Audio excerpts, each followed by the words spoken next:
Hello बच्चों, चलिए प्रश्न को पढ़ते हैं। निम्न को समझाइए। समन्वय संख्या। तो आइए बच्चों, मुख्य अवधारणा को जो है हम समझते हुए इस प्रश्न के उत्तर तक पहुंचते हैं तथा समन्वय संख्या को समझते हैं। तो आइए सबसे पहले हम चर्चा करते हैं मुख्य अवधारणा। तो मुख्य अवधारणा के रूप में हम सबसे पहले समन्वय संख्या की परिभाषा जानते हैं तथा इसके उदाहरण के साथ इसे विस्तार पूर्वक समझते हैं। तो समन्वय संख्या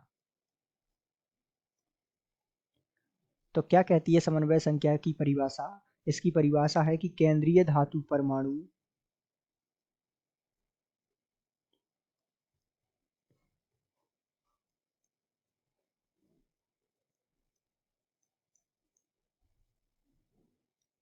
अथवा आयन के साथ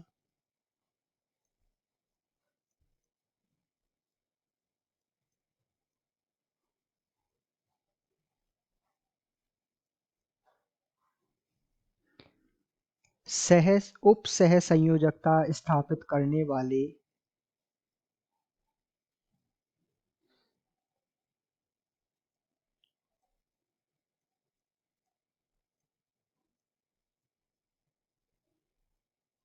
स्थापित करने वाले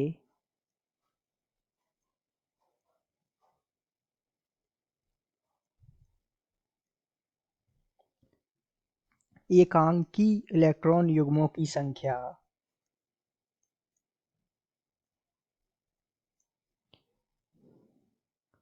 इलेक्ट्रॉन युग्मों की संख्या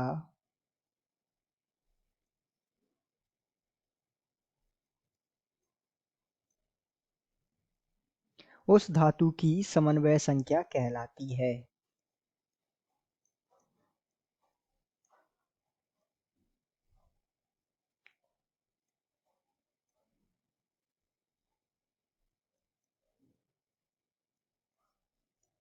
कहलाती है।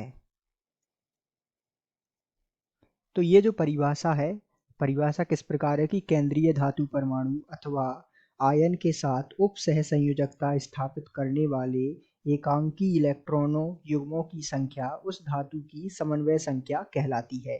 तो ये जो परिभाषा है थोड़ा सा जटिल रूप है इसका। आइए हम इसको जो है सरल रूप में समझते हैं। जैसा कि हम एक उदाहरण लेते हैं सबसे पहले से समझने के लिए।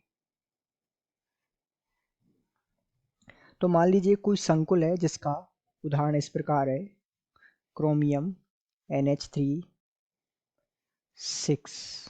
ये जो है कोई संकुल है जिसमें ये जो क्रोमियम है ये केंद्रीय धातु हो गया,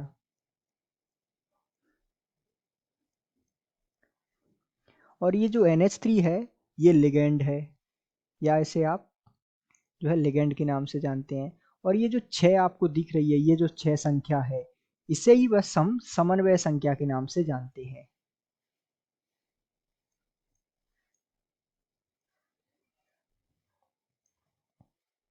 अर्थात यहाँ समन्वय संख्या की संख्या कितनी है? 6।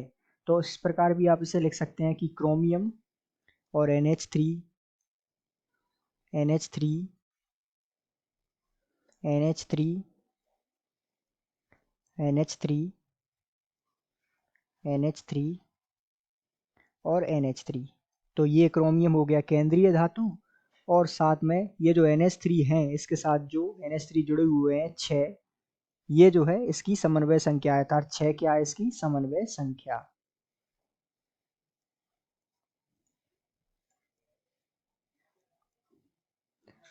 तो इस प्रकार जो है आप इस प्रश्न को समझ सकते हैं। तो आशा करते हैं आपको समझ आया होगा। धन्यवाद।